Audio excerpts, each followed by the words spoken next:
The NBA bubble playoffs are here, and the Philadelphia 76ers definitely have an uphill battle to get out of round one.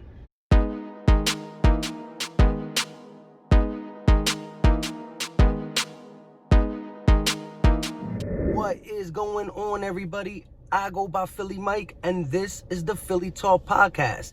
If you are new to the channel and love talking Philly sports every single day, hit that subscribe button, and also make sure you turn on post notifications so you don't miss out any of the videos. On that note, if you believe that the Sixers can possibly get out of the first round, it's going to be tough, but think there's a slight chance, smash that like button. With all that being said, let's get into today's topic. Now, this ain't normally where we do the videos, but I thought I'd get a car video out quick because in a couple hours, the playoffs start. You got the Boston Celtics, who are third in the Eastern Conference, against the 6th-seeded Philadelphia 76ers without Ben Simmons. Listen, this series is not going to be easy no matter how you cut it. I'm talking about the mismatch at coaching, Brett Brown versus Brad Stevens, all these dribbling guards that we got to handle, and we know that the Sixers have been bad in the pick-and-roll defense. I mean, you got Tatum, Brown, Hayward,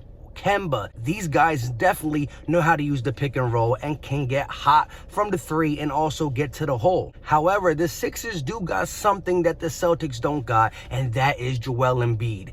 If the Sixers stand a chance to win this series at all, either in 6 or 7, we're going to need the best Joel Embiid. And that is my first key. Let's get into the 3 things that I think need to happen if the Sixers want to win. And I'm going to start with Joel Embiid. I broke down some tape on him against the Celtics, and this is what we're going to need to see from Joel Embiid if we stand a chance. Let's get into the tape.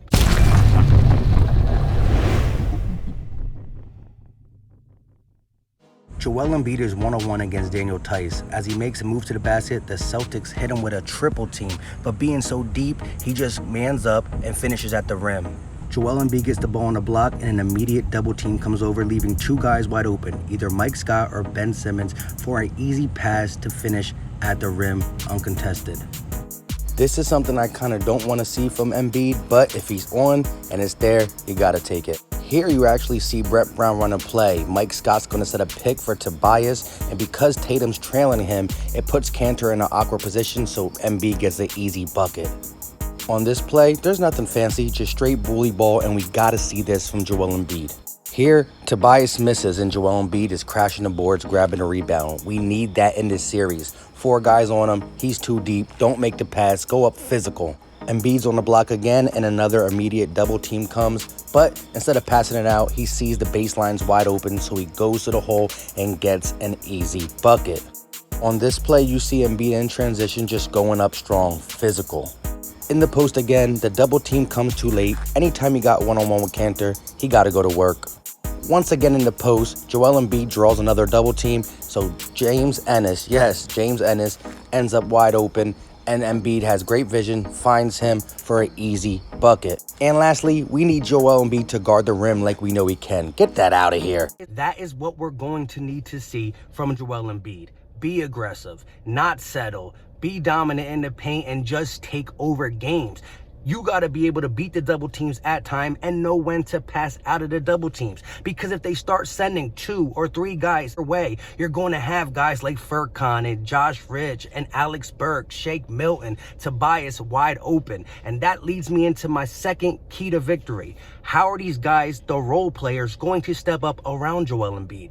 Not really Tobias, because we know what Tobias represents, like a 20-piece. That's what he does. But Josh Richardson, Alex Burke, Shake Milton, Matisse Thybulle, Furkan Korkmaz. Who's going to step up alongside of Tobias and Joel Embiid? Like I said, Joel Embiid's going to be kicking out the double team because this Celtics will throw so many bodies his way. So we need these guys to be consistent and hit their shots. That is what we need. Alex Burks has been a guy who's been taking and making big shots, but will that stay consistent in the bubble. Furkan has been kind of off, but can we get a hot Furkan for this series? All the role players for the Sixers, whether it be Josh Richardson, Furkan Korkmaz, Alex Berg, Shake Milton, have up and down games. The consistency is what we're missing out on. So I need to know who's that third, who's that fourth guy that we can count on. Al Horford, what is his role going to look like alongside of Joel Embiid throughout this games, who he knows the Celtics, and we can take advantage of their bigs, because Tice and Cantor not only can't guard Joel Embiid, they can't guard Al Horford. So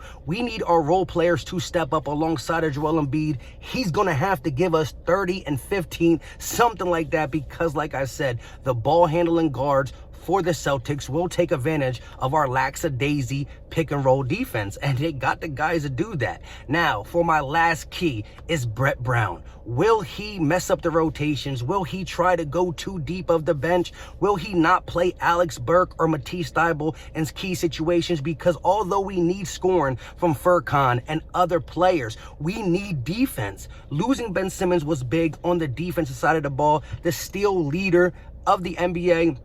What he can do on ball and off ball defense was terrific. Matisse Thybulle is the next best thing when it comes to defense. And if you want to try to stop Jason Tatum, Jaylen Brown, Kemba Walker, you're going to need Matisse's defense. Where he lacks on offense, the rest of the four starters can pick it up, because defense is going to be key on these ball handling shooters. That is a huge deal. So there has been reports that Brett Brown said about Matisse Thybulle maybe entering the starting lineup. I'm curious to see how he fluctuate Alex Burke and Matisse Thybulle, and that is going to be a key matchup against Brad Stevens and these guards.